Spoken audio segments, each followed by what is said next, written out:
Hi மக்களே, எல்லாருக்கும் இனிய தைத்திருநாள் நல்வாழ்த்துக்கள் மக்களே. உங்கள் வீட்டிலலாம் பொங்கல்லாம் பொங்கிடுச்சா? எல்லோரும் சாப்பிட்டீங்களா? நாங்கள் கிறிஸ்டின், பட் இருந்தாலும் நம்ம மனசுக்கு பிடிச்சதை நம்ம வச்சு சாப்பிட்றதுல ஒன்றுமே தப்பு கிடையாது. எந்த கடவுளுமே அதை சொல்லலை. அதனால் நாங்கள் வந்துட்டு என்னென்னா இன்றைக்கி பொங்கல் குழம்பு வைக்கிறதுக்கு தாங்க ரெடி பண்ணிகிட்டு இருக்கோம். ஏன்னா வருஷமே இது நாங்கள் வைப்போம்.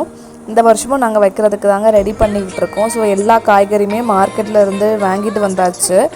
எல்லாமே அம்பிட்டு ரேட்டு பொங்கல் அதுவுமா. ஸோ உங்கள் ஊர்லலாம் காய்கறிலாம் எவ்வளோ விலை அப்படிங்கிறத சொல்லுங்கள் மறக்காமல். இங்கே ஒரு கரும்பு வந்துட்டு என்னென்னா 60 ரூபான்னு விற்றுட்ருந்தாங்க. எல்லாமே ரொம்ப விலை கூட. ஸோ எல்லா காய்கறியும் வெட்டிட்டோம். காலையிலே எழுந்திரிச்சு எல்லா காய்கறியும் வெட்ட ஆரம்பிச்சிட்டோம். இது வெளியில் வச்சாதான் டேஸ்ட்டாக இருக்கும்னு பாட்டி சொன்னாங்க. ஏன்னா நான் சின்ன வயசில் இருக்கும்போது வெளியே வச்சது. அதுக்கப்புறம் வந்துட்டு எங்கள் தாத்தாவுக்கு உடம்பு சரியில்லாமல் போயிடுச்சு. இதனால் வந்துட்டு வெளியே வைக்கிறதே இல்லை. நாங்கள் ஒரு 6 வருஷம் ஆயிடுச்சு. இப்போ எனக்கும் 7 கழுத வயசு ஆயிடுச்சு. அதான் இந்த வருஷம் நாங்கள் வெளியே வச்சுட்டோம். சரி வச்சு தான் பார்ப்போம். இன்னும் பானையும் புது பானை, ஏன்னா பழைய பானையும் ரொம்ப பழசாயிடுச்சு. இது புது பானை. ஆனால் கொஞ்சம் வைக்கிறது கஷ்டமாக தான் இருந்துச்சு. ஐயோ கறி ஆயுமே விளக்கணுமே அப்படின்னு. பட் ருசியாக சாப்பிட்ணுன்னா கஷ்டப்பட்டு தானே ஆகணும். ஒரு இதை விட்டு கொடுத்தா தானே இன்னொன்று கிடைக்கும். சரி அதனால வெளியே வச்சிட்டோம். எல்லாம் அப்போமா செட் பண்ணது தான். அடுப்பு இப்போ செங்கல் எல்லாம் அப்போ தான் செட் பண்ணது. ஏன்னா நாங்கள் வெளியே அவ்வளோவா யூஸ் பண்ணவே மாட்டோம், வெளியே வைக்கவே மாட்டோம். எல்லாமே கேஸ் அடுப்பு தான். ஸோ விறகுமே இருந்துச்சு. மாமரம் இருக்குது, தென்னை மரம் இருக்குது.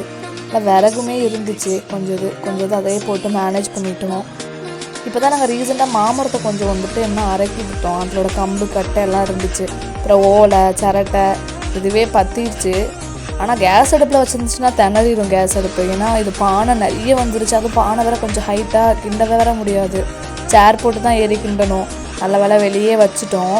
பானை ஃபுல்லாக கறி ஆயிடுச்சு. பார்க்கவே கஷ்டமாக இருந்துச்சு. ஆனாலும் குழம்பு செம்ம டேஸ்ட்டாக இருந்துச்சு. என்னோடய பாட்டி தான் சூப்பராக பண்ணுவாங்க. ஏன்னா அவங்க அந்த காலத்தில் உள்ளவங்கனால அவங்களுக்கு தான் வந்துட்டு இது கை வந்த கலை. எங்கள் அம்மா பண்ணாங்கன்னா அது பண்ணுமா இது பண்ணுமான்னு ஃபோனில் தான் கேட்டு பண்ணுவாங்க எங்கள் பாட்டிக்கிட்ட. பட் எங்கள் பாட்டி வீட்டுக்கு வந்தோன்னா எங்கள் பாட்டி சூப்பராக பண்ணி கொடுப்பாங்க.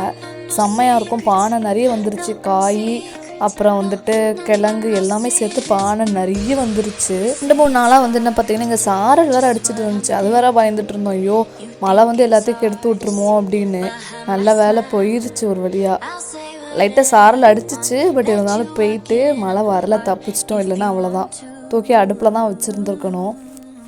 ஆனால் பொங்கல் வந்தால் இந்த குழம்பு வச்சு ஒரு வாரத்துக்கு குழம்பே வைக்க வேண்டாம். எல்லார் வீட்லையுமே அப்படி தான் நினைக்கிறேன். எங்கள் வீட்டில் அப்படி தான். ஒரு வாரத்துக்கு குழம்பு முடிகிற வரைக்கும் குழம்பு வைக்க மாட்டோம். இதை வச்சே ஓட்டிடுவோம். காலையில் நைட்டு மதியம்னு சக்கை போடுன்னு. எல்லாருக்குமே அப்படி தானே. தினமும் வேலை பார்க்குறது யாருக்கு தான் முடியும். எல்லாருக்குமே போர் அடிச்சு போயிடும். அப்புறம் இலை போட்டு சூடாக கரெக்டாக 3 மணி ஆயிடுச்சு நாங்கள் சாப்பிட்றதுக்கு. கரெக்டாக 3 மணிக்கு தான் இலை போட்டு சாப்பிட்டோம். செம்மையாக இருந்துச்சு. நீங்களும் வச்சுருந்தீங்கன்னா மறக்காமல் கமெண்ட்